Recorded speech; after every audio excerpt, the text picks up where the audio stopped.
June of 2000. Here we're coming at you with retrospective review of one of the most powerful 70s films from the 70s, and it's the 1973 possession horror classic, The Exorcist, starring Ellen Burstyn, Max von Sydow, Jason Miller, and Linda Blair. This is a very powerful film. Is it considered one of the scariest movies? No, because I know it scared a lot of people to death, but it doesn't scare me anymore. When I was a little tiny kid, I was kind of afraid of watching this, but I manned up and watched it on Netflix one day back in 2011. But all in all, I really enjoyed this film. Yep. Lee J. Cobb is in the movie as well. Kitty Wynn, Jack McGowan, and also Mercedes Cambridge played and did the voice of Damien Regan, the Demon Regan voice, and where she had to drink a lot of raw eggs and smoke a lot of cigarettes to capture that raspy, demonic voice, like "I am not Reagan." Like that was a disturbing voice that she made. Originally, they were going to do it with Linda Blair's voice, but they didn't like it, so they had Cambridge use her voice in it instead, and they dubbed it in and later on the film. But this is a powerful film. Good screenplay by William Peter Blatty, who did the novel of The Exorcist that I have right here. The novel of The Exorcist, which it is a gripping read, folks. Yep. Yeah, this book, it is a gripping read. Because everything you can get in the movie is in the book. If you love The Exorcist, big fan of it, definitely recommend the Exorcist novel by William Peter Blatty. It's available on Amazon. Definitely pick it up. It's a really gripping read. It is more disturbing and more graphic than the movie, especially with involving the possession stuff. And also the novel is more vulgar. And you also get more story with other characters, especially Burke Dennings. His character's more in the book than the movie because the movie kind of has him in limited scenes. And there's a character that's in the book, but they cut out that character, and that character's named Mary Jo Perrin. She's pretty much that character that you saw, that beautiful lady that's next to Father Dyer when Dyer's talking to Chris about Karras and his mama. Pretty much that was the character that was in the book that would does have a more of a story character in this film in the book, where she does give Chris the book about witchcraft and demonic stuff. And yeah, that character doesn't have any lines in the movie, but more lines in the book. That's why the book is always interesting, because there's stuff that they cut in, they cut out. Well, yeah, that was a bit of a cool trivia fact that there was a character that's in the book, but it's in the character's in the movie, but no dialogue for that character. And there's a lot of stuff they cut out. Even the crucifixion scene is more explicit and sexually brutal in the book than the what's in the movie. And there's also like more with that Virgin Mary Desecration statue that happens in the movie.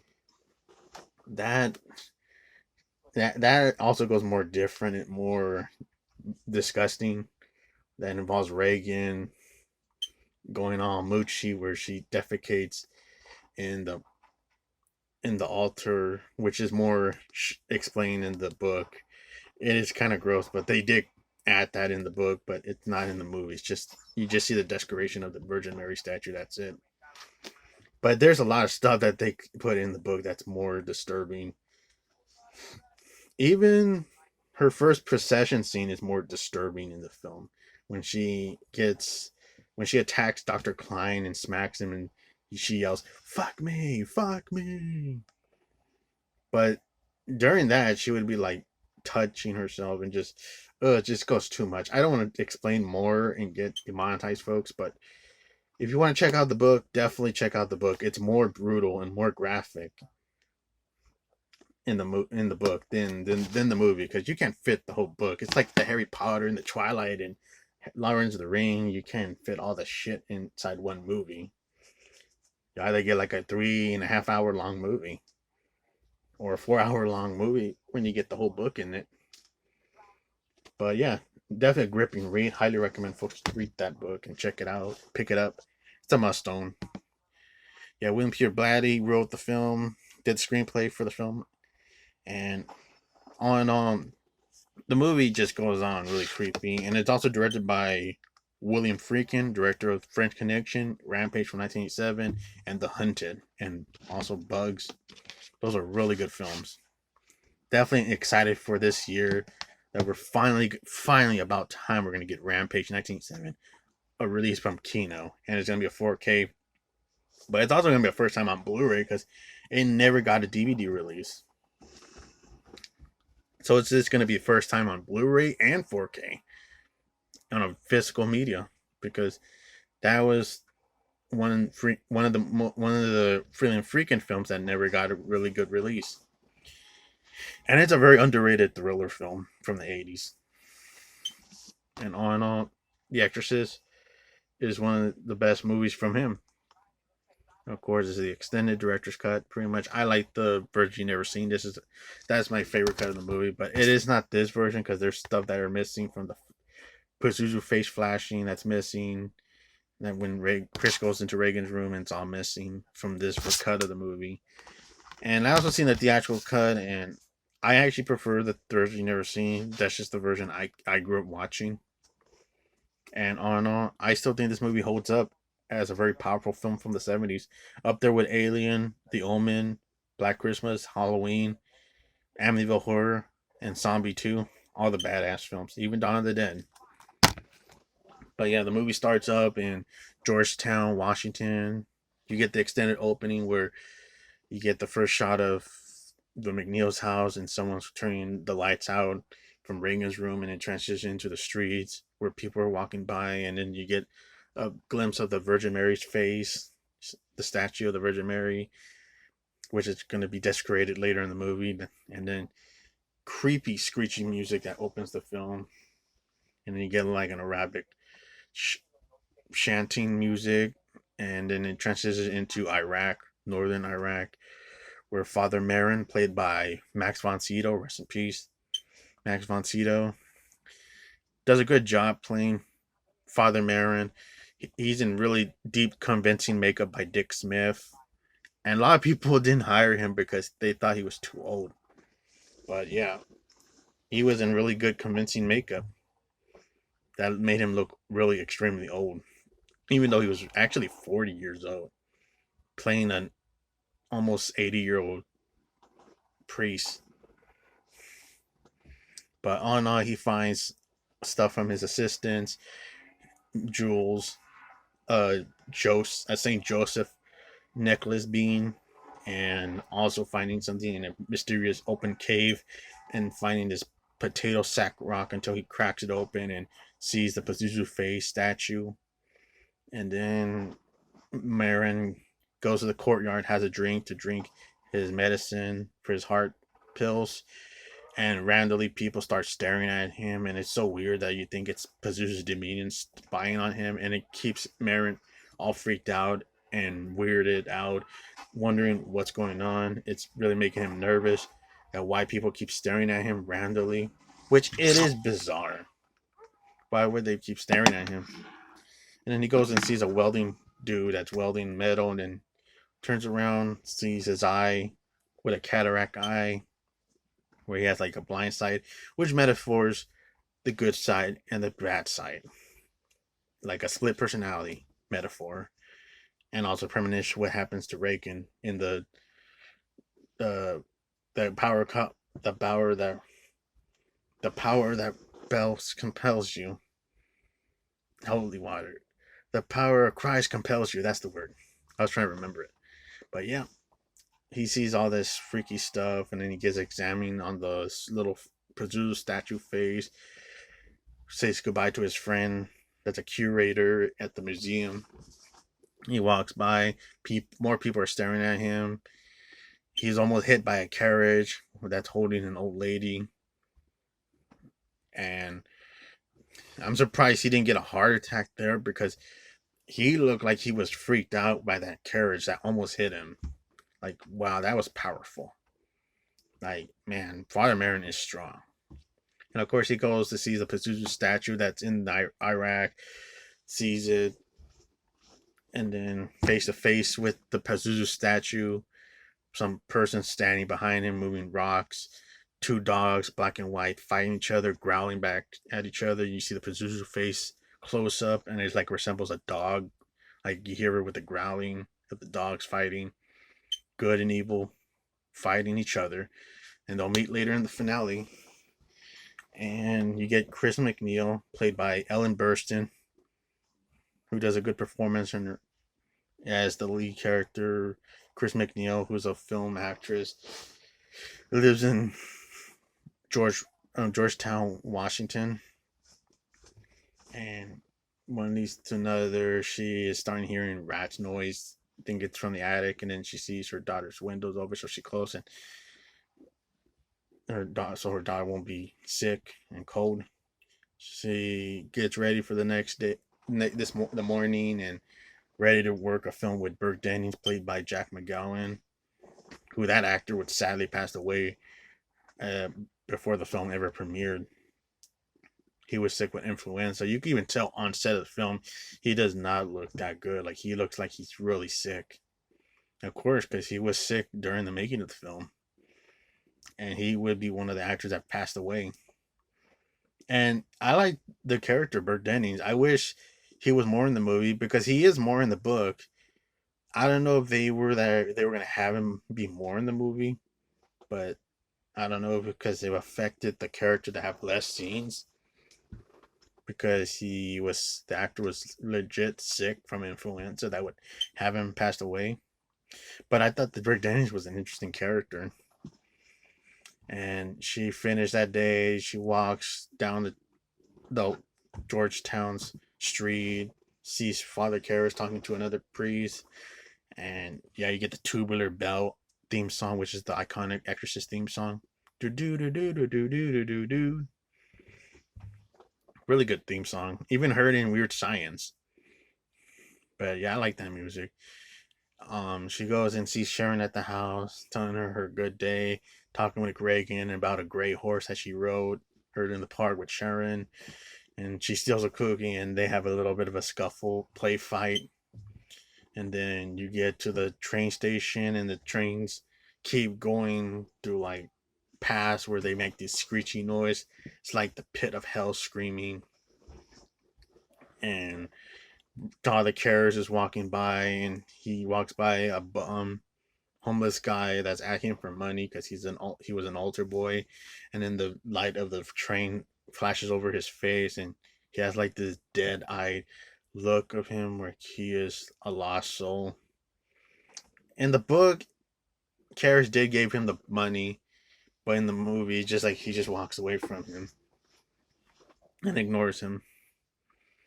But he goes on to meet with his mama in New York, and it's a really touchy scene where you see that Karras does love his mother. Like it shows you that he's not annoyed, he's not embarrassed about his mama. He shows his love for his mom, and like that just makes me feel like this was a great scene between him and his mom, where you see her, she's all happy, she's kissing him on the cheek, and just like thanking him for coming home safe and cooking him some Greek dinner food. Looks delicious. The food looks really good. She has a talk with him, and then he fixes her cast bandage that's on her leg because she has problems with her leg, and he wants to take her to a rest home so she could not be alone, but she disagrees and she wants to be home alone. And of course, it worries Karras, and Karras waits for her to fall asleep with the radio on, leaves her some money, kisses her goodbye on the head, and walks out. And he goes to a bar and meets up with his an older priest named Tom, who was a real life priest. I forgot his last name, but He's an old guy that he talks to him about. I'm worried about my mother. I need out of this job, Tom. This job is wrong. It's no good. And he starts breaking down that he says, I'm thinking I'm losing my faith, Tom. And of course, you get to the house and friction starts happening at Chris, where she's upset that her husband, Howard, is not calling Regan for happy birthday wishes. And Regan hears all this cussing from her mom. And the next night, Regan is asleep next to her mom in the bed, telling her, my bed is shaking, I can't get to sleep. And of course, it's everything that goes on. And I really thought that was a really scary part of the movie. And on and on.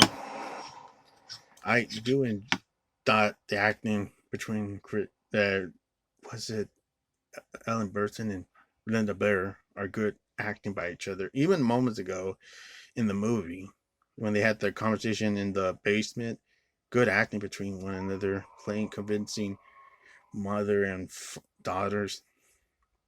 Yeah, and then Chris goes upstairs to look at the attic and thinks that it's rats, but there's no traps being used. Then the big ass fire comes out of the candle and it scares Chris. And it really freaks her out. I'm surprised she didn't question about the candle, and then she starts talking to Carl, saying, "Oh, there's nothing. No rats. No rats. That's fine. That's terrific."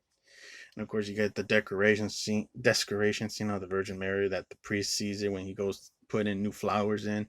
He is shocked to see what it is, what happened to the Virgin Mary statue. It is a really messed up scene. But on and on, you get to the next scene, and it's the doctor scene that's added in the director's cut.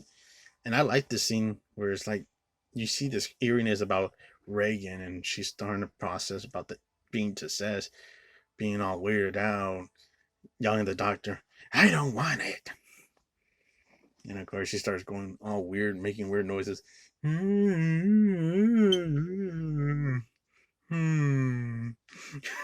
It's very bizarre. And she also gets a flash of the Pazuzu face, that the demon Pazuzu, like the face is flashing in a dark room, and it's in a dark abyss, which is very disturbing.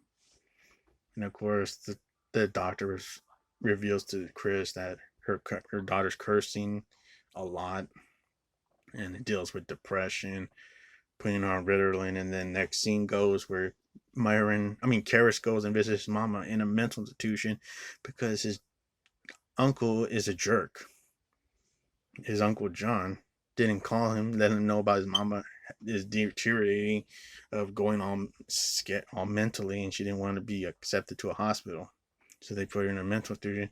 And he didn't even call him Karras about it, not letting him know.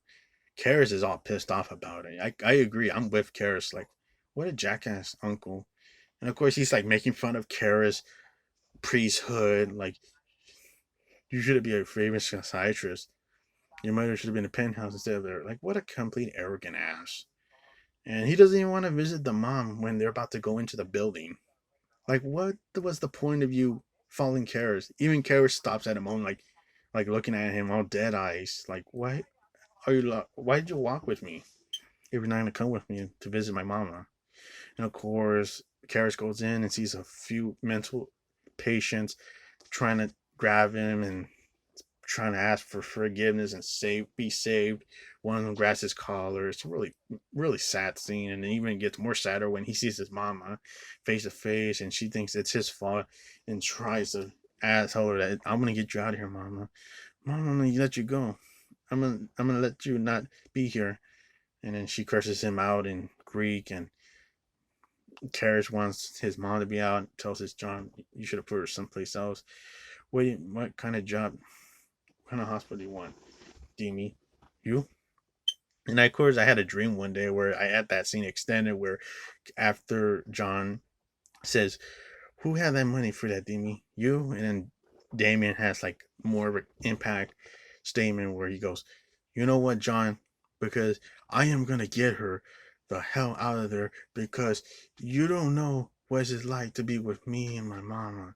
Because She doesn't need to be there because I'll get the money. I'll get her out of there soon as possible, John. And then boom, it transitions into him punching a punching bag. I don't know. It's just weird that that one day I dreamed it, and I extended that scene where he does yell at his uncle John, which he deserved it. The uncle was a jackass. Definitely one of the worst characters in the movie. And of course, Chris has their party with everybody, the filmmakers and assistants and the celebrities, everybody. Burke's being a drunk, saying to an astronaut, "There seems to be an alien pubic hair in my drink." And the astronaut is like weirded out. "Never seen it before in my life, have you?" And he starts calling Carl a Nazi. And then they both get into a scuffle, and Carl tries to choke him out, and they break it up. Berg is seated out to the door and gives Chris an uncomfortable hug. And then Chris is like, with all the party guests singing at the piano, and Regan comes down saying to this astronaut guy, "You're gonna die up there," and she starts peeing all over the carpet, and it freaks everybody out. And true to the fact, that character, that the astronaut that she says to him, "You're gonna die up there," that character is named Billy Cupshaw, and that character would reappear in Blatty's film The Ninth Configuration, starring Stacy Keach. And that character, Billy Cupshaw, they would recast the character, not played by the actor that was in The Exorcist, but it was recasted with Scott Wilson from The Walking Dead. Scott Wilson played the character, and then guess what? That character, before he went to space, he had a mental breakdown and got committed to a mental institution. So, like, that's probably like one of the curse that happened on that dude before he went to space, was probably that curse that Regan gave to him. And of course, Regan gets cleaned up by her mom, and then she goes to sleep. Or she goes out, talks to the maid until she starts hearing her daughter screaming, and lights are flickering and the bed shaking.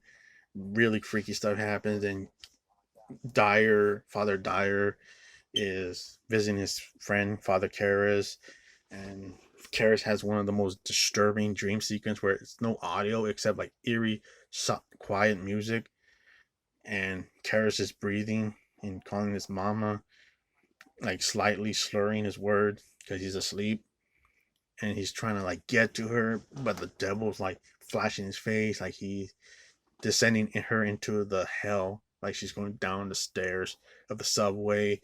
Very disturbing scene. Definitely one of the scariest parts of the movie. Then Regan is getting all crazy up with her possession, getting an exam, and they don't know what's wrong with her head because they examine her head, and there's nothing there. And she gets a freaky possession attack where she starts being possessed, and then she attacks the doctors, smacking them and yelling the word "fuck me" and smacking herself, and then yeah, just very scary. The movie does get more scarier after this, and all in all, they just don't know what's wrong with Regan, so they keep examining her, like, poor girl. Like, they keep examining her, and she's like all in pain, like with these disturbing machines that make these eerie, hellish noise. Very eerie machines that are X-rays. Of course, they think that she needs a psychiatrist, so Chris comes home from visiting the doctor, doesn't know what's going on, closes the windows because Reagan's windows are open again, yells at Sharon, but until one of her assistants comes over to tell her that Burke's dead. Burke Dennings is dead. They found him downstairs of the steps with his head broken, and it freaks out and makes her Chris upset, and then she gets disturbed by Regan's appearance where she has to spider walk and blood comes out of her mouth. And then you get to the psychiatrist scene where she is acting weird, has her hand up, and she's all quiet and soft until she starts growling like a lion, and boom, she looks at the psychiatrist with a really grinny face of the Pazuzu face and grabs him in the crotch and starts to squeeze his crotch until the other doctor grabs her off and pulls her off from the psychiatrist, and then she yells, echoing, and then you get a good conversation with Father Father Karras, and Lee J. Cobb playing Lieutenant Kinderman, and conversation about Burke Dennings, and you get the graphic detail of how he really died from a fall. No, Burke Dennings' father was found on the downstairs of M Street with his head turned completely around, facing backwards.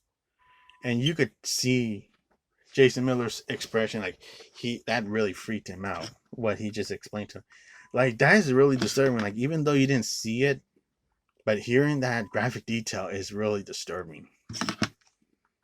But on and on, you get the good conversation, and they want to see movies.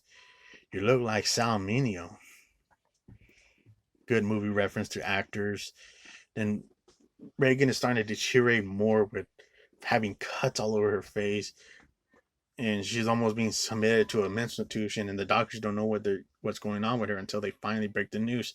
She's possessed by the devil, so she has to go see the priest.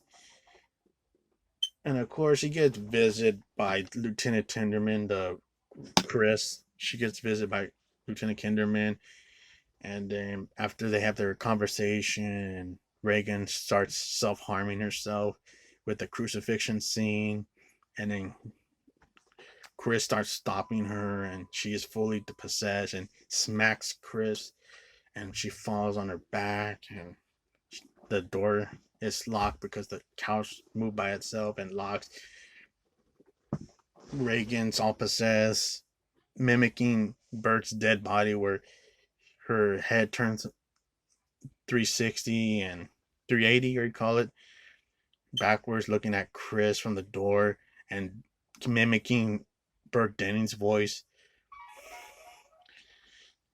And yeah, that was such a creepy part, the head spinning scene. And yeah, it shows you how it's really fucking up Chris McNeill's life, and that she's worried about her daughter not surviving this, and she finally gets Father Karras to get to see her, and she finally sees her a few times and notice that she is fully possessed and it's ready, because she starts having chantings about gibberish words and calling Merrin, and they do call Merrin, because after they finally see the final sign that she is fully possessed, she has the word "help me" on her shirt, on her stomach. That's shown when Sharon calls him over to the house one late night, and she see the "help me" sign on her, embedded on her stomach. He needs to get her away from the devil, so calls an exorcism, and they get the exorcism, and it's Father Merrin. We finally get Father Merrin back into the movie, and he finally is ready to fight the Pazuzu again, once again. And they're ready because Merrin is there, and he's about to shake Karras' hand, and then and then the Pazuzu just yells, "Merrin!" Very scary. And of course, they do have that showdown, and Regan's possessed, making cow noise, pig noise, just acting disturbing and scary. And they get to the battle, and it's a lot of cursing, a lot of really fucked up shit at times, but a lot of cursing in that exorcism, and definitely a creepy part where the bed's floating, and then the flashy lights are darkening the room, and you get a flash of Pazuzu's face on Regan's face, really creepy, and then you get the iconic "the body Christ compels you" scene where her eyes grows over, and she's floating in the air. She gets her legs cut, and then yeah, it's just a crazy, really disturbing exorcism sequence. And then Karras is almost mind gamed by the devil by you mimicking his mama's voice. "Demi, why do you do this to me? Please, Demi, I'm afraid. You're not my mother. Don't listen to him, Demi. Damien, get out. Don't listen." Of course, Damien goes out because it's really messing him up in his emotion. But Karras told him, don't listen. Whatever you do, don't listen to what the devil's telling you. But he's doing the mistake. He's listening to the devil. It's messing with his emotion. And of course, Merrin is by himself with Regan until Karras is like with Chris and talks her for a bit. She thinks that Regan's gonna die, but he says no. He goes upstairs, and boom, he sees Merrin dead, have heart attack. He does do CPR, but it doesn't work. Grabs Regan, who's laughing at him, punches possessed Regan, and asks him to go into him until she rips his necklace off. That's like a Saint Joseph necklace. Rips it off, and Karras is like all open his eyes, like he is fully getting the possessed the devil inside of him. He sees a flash of his mom on the curtain, and it turns him into a devil. And then boom, he's about to attack Regan, like kill her, but he forces himself and says no. And then boom, jumps out of the window, falls 10 feet down to the street of the cement of the street floor, head face first, rolling down with his head busted open. And that stunt guy did a really, really, really, really brutal stunt right there, especially with the camera visual where it's like slamming his face first to the cement steps. And yeah, Karras made his salvation, saving Regan. And then Kinderman comes into the room and sees what happens, seeing Regan all not possessed, and she's crying to her mom, reuniting with her. Merrin's dead, and his dead body's laying there with the holy water spread all over and a bunch of glass all over. Seeing Kara's dead body down on the steps, all bloodied up. And of course, he gets his last rites when his friend Father Dyer comes by the steps and sees him, holds his hand, gives him his last rites in Latin. So like that's like also like, you know what? Even though he committed a sin for committing suicide, he also gets his last rites by Father Dyer. So like that also helps him, and he's reuniting with his mama.